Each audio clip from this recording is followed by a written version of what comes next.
Hello everyone, Shri IAS academy में आपका स्वागत है। जैसा कि आप जानते हैं कि श्री आईएएस एकेडमी ने आंसर राइटिंग सीरीज की शुरुआत की थी, जिसके अंतर्गत ऑलरेडी हमारे 637 पार्ट आ चुके हैं। ये हमारा पार्ट 638 है। अपने इस पार्ट में हम देखेंगे कि आपके द्वारा हमारे टेलीग्राम चैनल पर किस प्रकार का प्रश्न लिखकर भेजा गया, उसे आपने किस तरीके से लिखा और वास्तव में उसमें आपको किन किन बिंदुओं को ऐड करने की आवश्यकता है। तो चलिए शुरू करते हैं। जैसा कि आप देख रहे हैं, ये प्रश्न आपके द्वारा हमारे टेलीग्राम चैनल पर भेजा गया है। तो सबसे पहले हम आपके इस प्रश्न को पढ़ेंगे, आपके आंसर को देखेंगे कि इसमें किन किन बिंदुओं को ऐड करने की आवश्यकता है। आपका प्रश्न है कि भारतीय राजनीति में उतार चढ़ाव के बावजूद राज्यसभा राजनीतिक, सामाजिक तथा सांस्कृतिक विविधता का पोषण करने वाली एक संस्था बनी हुई है। कथन के संदर्भ में राज्यसभा के महत्व को समझाएं। आपने लिखा है भारतीय लोकतंत्र में राज्यसभा की महत्वपूर्ण भूमिका है। राज्यसभा में 250 सदस्यों में से 12 सदस्य कला, साहित्य, संस्कृति और सामाजिक क्षेत्र में विशेष भूमिका के लिए मनोनीत होते हैं। ये राज्यसभा की राजनीतिक और सांस्कृतिक विविधता को दर्शाता है। ठीक है, राज्यसभा का राजनीतिक महत्व यह संसद के दो सदन परंपरा में सबसे महत्वपूर्ण है। लोकसभा द्वारा पारित विधेयकों को पुनर्विचार और नियंत्रण करती है। लोकसभा 5 वर्षों में भंग होती है, तब राज्यसभा राजनीतिक कार्य पूरे करती है जब नई लोकसभा का गठन ना हो। ना ऐसे नहीं, ना ऐसे। राजनीतिक कार्यों को रुकने न देने के लिए स्थायी सदन है, ऐसे नहीं लिखना। सभी राज्यों को समान नेतृत्व का दर्जा। राज्यसभा का सामाजिक मूल्यों के लिए महत्व, भीड़ तंत्र की मानसिकता को रोकना और समान प्रतिनिधित्व का देना। समान प्रतिनिधित्व का क्या देना? सामाजिक कार्यों के प्रति लोकसभा की जवाबदेहिता ऐसे लिखते हैं। ठीक है, देहिता। ठीक है, दा में एक ही मात्रा और फिर हिता। सामाजिक कार्य में कार्य करने वाले शिक्षाविद और बुद्धिजीवियों। ठीक है, बुद्धिजीवियों आपको लिखना है। बुद्धिजीवियों को मंच देना। सामाजिक विकास के जन विकास कार्य प्रोत्साहन देना। राज्यसभा का सांस्कृतिक क्षेत्र में संवाद व विमर्श की परंपरा को बनाए रखना। सांस्कृतिक विकास को बढ़ावा देने के लिए सांस्कृतिक क्षेत्रों के विशेषज्ञों को मनोनीत करना। राज्यसभा के समान चुनौतियाँ। लोकसभा से विधेयकों को लेकर विवाद होना। धन विधेयकों, अन्य मामलों में लोकसभा की शक्तियाँ अधिक। 1/3 महिला आरक्षण की मांग। लोकसभा का प्रतिनिधित्व अधिक होने के कारण संयुक्त बैठक में निर्णय हमेशा लोकसभा के पक्ष में होता है। राज्यसभा इन चुनौतियों के बावजूद अपने राजनीतिक, सामाजिक और सांस्कृतिक बनाए रखने में समर्थ है। इसी कारण भारतीय लोकतंत्र का पाया मजबूत है। ये गलत लिखा है। देखिए, ऐसे नहीं लिखना है आपने ना। सबसे बड़ी बात तो ये मुझे दुख इस चीज़ का होता है कि जब हम आपको सब कुछ दे देते हैं, मतलब अब बचा क्या? जैसे गाना होता है ना कि ये दे दिया, वो दे दिया, सब कुछ दे दिया, अब बचा क्या इसके बाद?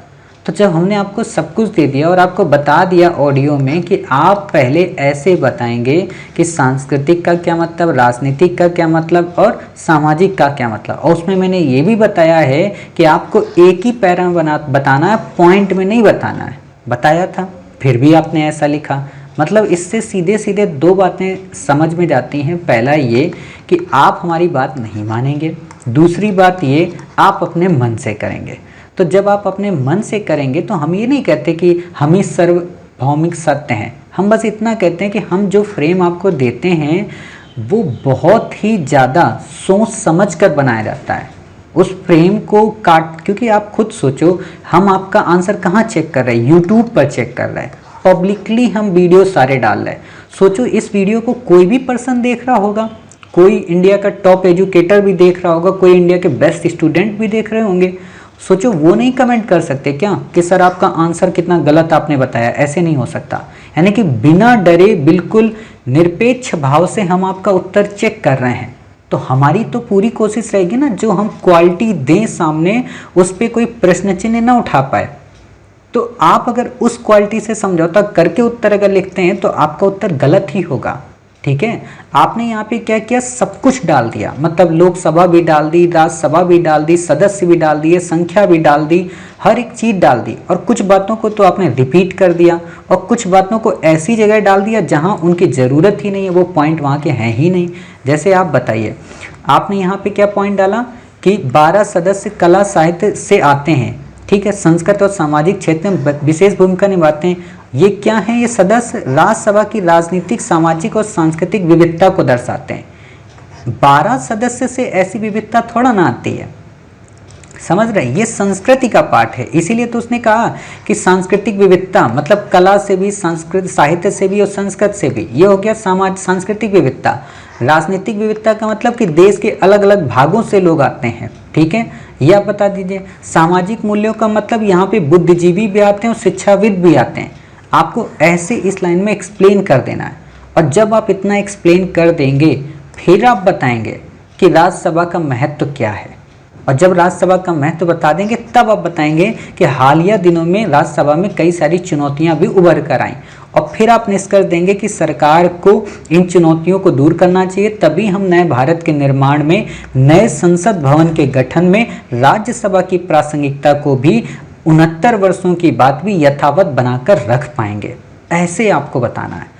आपको यहाँ पे ये कुछ भी नहीं बताना है कि लोकसभा में 5 वर्ष का कार्यकाल भंग हो जाता है तो ऐसे कर, बिल्कुल भी नहीं। शॉर्ट में हर चीज़ बतानी, क्योंकि क्वेश्चन आपसे बेसिकली सामाजिक मूल्य, सांस्कृतिक क्षेत्र और राजनीतिक पे पूछा है, तो हर एक चीज़ को बैलेंसिंग अप्रोच के साथ रखना है, ठीक है, और इसको पॉलिटिकल लैंग्वेज में लिखना। और ये आप करने के बाद एक चीज़ और गांठ बांध लीजिए, नेक्स्ट टाइम से आप कभी भी, कल से आंसर जो भी आप डालेंगे उसमें इतने सारे पॉइंट कहीं पर नहीं आएंगे। ये यूनिवर्सिटी का कल्चर है, यूनिवर्सिटी या कॉलेज का कल्चर यूपीएससी में नहीं चलता है कि आप पॉइंट ऐसे बना बना के डालें, मतलब पॉइंट ही पॉइंट है। आज तो इस आंसर में सिर्फ पॉइंट है। आप खुद सोचो कितना पॉइंट एक व्यक्ति पढ़ेगा, ज़्यादा से ज़्यादा 5, ज़्यादा से ज़्यादा 10। अब 4 ये पॉइंट आपने दे दिए, नंबर 1 नंबर 2, ठीक है, फिर 4 ये दे दिए आपने पॉइंट, फिर 2 ये दे दिए, फिर 2 ये दे दिए। एग्जामिनर पागल हो जाएगा, बूढ़ा आदमी होता है, ये सोचा करो कि इतने पॉइंट नहीं चलते हैं। और जो आपके दिमाग में भ्रम रहता है कि सर टॉपर कहते हैं कि पॉइंट में आंसर लिखो, तो आपको एक चीज़ कंफर्म कर लेना चाहिए कि टॉपर कहते हैं कि पॉइंट में लिखो, तो टॉपर के नंबर कितने आते हैं? 50%। समझ रहे? हम आपको क्या प्रॉमिस किए? 70% से एबव। तो डिफरेंस है ना दोनों में। आपको अगर सिलेक्शन लेना है 50% में तो आप पॉइंट में लिखो, किसी में लिखो, कोई दिक्कत नहीं। लेकिन अगर आपको टॉप 10 में आना है, 70% मार्क्स लाना है, जो आज तक कभी नहीं हुआ, हम वो आपको करने के लिए पढ़ा रहे हैं। इसीलिए हमारे प्रोसेस थोड़े हट के हैं, हमारे फार्मूले थोड़े हट के हैं। और हमारे फार्मूले हट के मतलब ये नहीं कि हम कहीं से भी मंगल ग्रह से लिया है, हमने यूपीएससी पे रिसर्च किया है। जिस हिसाब से तारतम्य होना चाहिए कि पॉइंट भी हो, फ्रेम भी हो, डायग्राम भी हो, फ्लो चार्ट भी हो, निष्कर्ष भी हो, उपाय भी हो, सुझाव भी हो, तब आपका उत्तर बेहतरीन बनेगा। करंट से अपडेट भी हो, ठीक है। उम्मीद है आप समझ गए। अब आइंदा से दोबारा हमेशा आप हमारे ऑडियो को सुनें, हमारी पीडीएफ को देखें, उस हिसाब से लिखने की कोशिश करें। बिल्कुल अवॉइड करके मत लिखें कि कोई बात नहीं, मास्टर जो बोल रहा है बोलने तो मेरे को कोई फर्क नहीं पड़ता। ऐसा मत करना, ये आपके लिए घाटा है, मेरा तो कुछ नहीं जाएगा। होता है ना कि मेरा कुछ नहीं जाता, सब कुछ जाएगा आपका, आप ही का लॉस होगा। बाकी आप कितना भी आंसर लिखेंगे, अगर यही गलतियां करते रहेंगे तो इम्प्रूवमेंट नहीं आएगा। आप खुद ही देखना, बाकी बच्चे भी तो लिखते हैं, आप उनका आंसर पढ़ा करिए, समझ जाएंगे कि हाँ वाकई में उनका आंसर अच्छा है। और उनके अच्छे के पीछे का रीज़न यही है कि वो लोग बहुत जल्दी सुधार करते हैं, तो आप ही सुधार करिए, ठीक है। उम्मीद है आप समझ गए हमारी बातों को, और ये भी समझ गए कि पॉइंट को कैसे लिखना है, किस तरीके से डायग्राम बनाना है, कैसे यहाँ पे शब्दावलियों का सही से उपयोग करके टॉपिक को कंप्लीट करना है।